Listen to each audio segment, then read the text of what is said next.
দীর্ঘ বাস ভ্রমণ, train, launch, রাস্তাঘাটে অনেক সময় পোহাতে হয় হাজারো দুর্ভোগ আর বিড়ম্বনা। দীর্ঘ যানজট, ফেরি ও ভিড়ের মধ্যে অনেকটাই দীর্ঘ সময় বসে বা দাঁড়িয়ে থাকতে হয়, অথবা যেভাবে আমরা চলি তাতে আমাদের ব্যাড পোস্টারে চলতে হয়। এই সমস্ত ধকল আমাদের শরীরকে অসুস্থ করে তোলে। অনেকেই দীর্ঘ সময় বসে থাকার পর ঘাড়, কোমর, হাঁটু এবং পায়ের বিভিন্ন জয়েন্টে কষ্টের সম্মুখীন হয়। এই কষ্ট বা এই ব্যথামুক্ত ঈদ ভ্রমণে কিছু পরামর্শ আমরা আপনাদেরকে দিব। আশা করি এতে আপনাদের অনেক উপকার আসবে ইনশাআল্লাহ। দীর্ঘ সময় দাঁড়িয়ে বা বসে থাকবেন না। মাঝে মাঝে আপনার যে দাঁড়ানো এবং বসানো এই অবস্থান, এই পোস্টার, এটাকে পরিবর্তন করতে হবে।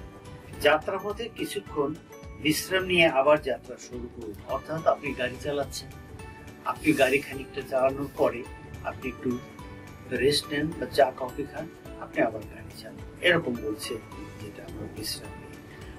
সামনের দিকে ঝুঁকে লাগেজ বা ভারী ব্যাগ উঠাবেন না। ভারী ব্যাগ লাগেজ উঠানোর সময় খুব কেয়ারফুলি পেটের মাংস শক্ত করে, আপনার স্পাইন শক্ত করে, হাঁটু বাঁকা করে আপনি এই ভারী ব্যাগ উঠাতে পারেন বা অন্যের সাহায্য নিয়ে আপনারা এই ভারী জিনিসগুলো একটু তুলবেন। অনেকেই বাসে বসে বা গাড়িতে বসে ঘাড় ঘুরিয়ে মোবাইল ব্যবহার করে বা বিভিন্ন ব্যাড পোস্টারে মোবাইল ব্যবহার করে। তাদের ক্ষেত্রে বলবো আপনি সঠিক আই লেভেল রেখে আপনি মোবাইল ব্যবহার করেন, যাতে আপনার যাতে ঘাড়ে কষ্ট না হয়। অনেকে ভ্রমণের সময় ঘুমিয়ে যান ও ঘুম থেকে উঠে ঘাড় ঘোরাতে পারে না। ব্যাড পোস্টারে অনেক সময় ঘুমিয়ে যায়, আর ঘুম থেকে ওঠার পর দেখা যায় উনি আর ঘাড় নড়াতে পারছেন না। সেক্ষেত্রে ঘুমানোর সময় ঘাড়ের অবস্থান ঠিক রেখে ঘুমাতে হবে আপনাকে।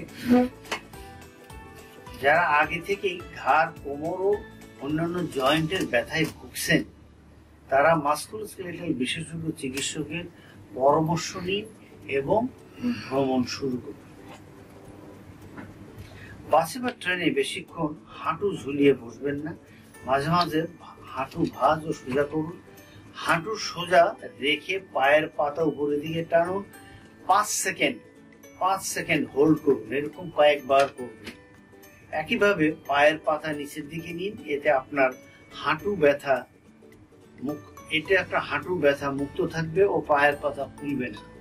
আপনি চেঞ্জ করেন। অনেকক্ষণ আপনি ট্রেনের মধ্যে বসে আছেন, ট্রেনে লং ডিস্টেন্স জার্নি, পা নিচে আছে, পা ফুলে যাবে, পরে জুতোর মধ্যে পা টনটন করবে। একটু মাঝে মাঝে হাঁটেন, মাঝখানে একটু হাঁটেন, ওঠেন, বসেন, দেখুন ভালো লাগবে। গর্ভবতী মায়েদের অবশ্যই ভ্রমণের আগে একজন চিকিৎসকের পরামর্শ নেওয়া উচিত। ভ্রমণের সময় অনেকক্ষণ বসে থাকার কারণে পা ঝিঝি ধরে বা পায়ের অসরতা আসে এবং রক্ত চলাচল অনেকাংশে বিঘ্ন হয়। তাই সম্ভব হলে যাত্রা বিরতিতে কিছুক্ষণ হাঁটা চলাফেরা করে নিন। ঘাড় এবং কোমরের পেছনে দেওয়ার জন্য বালিশ অথবা কুশন ব্যবহার করতে পারেন, সাপোর্ট নিতে পারেন। কোনো ধরনের ভারী জিনিস বহন করবেন না। গর্ভবতী মায়েদের সাবধানতার সাথে ভ্রমণ করতে হবে এবং ভ্রমণের সময় একজন সহযোগী সাথে রাখতে পারলে ভালো। দর্শক, যারা আগে থেকে ঘাড়, কোমর, অন্যান্য জয়েন্ট ব্যথায় ভুগছেন, তারা বিশেষজ্ঞ চিকিৎসকের পরামর্শ অনুযায়ী ভ্রমণ করবেন। এছাড়াও ভ্রমণের সময় বিশুদ্ধ পানি সাথে রাখুন। বাইরের ভাজা পোড়া খাবার, অপরিচিত কারো দেয়া খাবার খাবেন না। দীর্ঘ সময় ভ্রমণের জন্য ঢিলেঢালা আরামদায়ক পোশাক পরিধান করুন।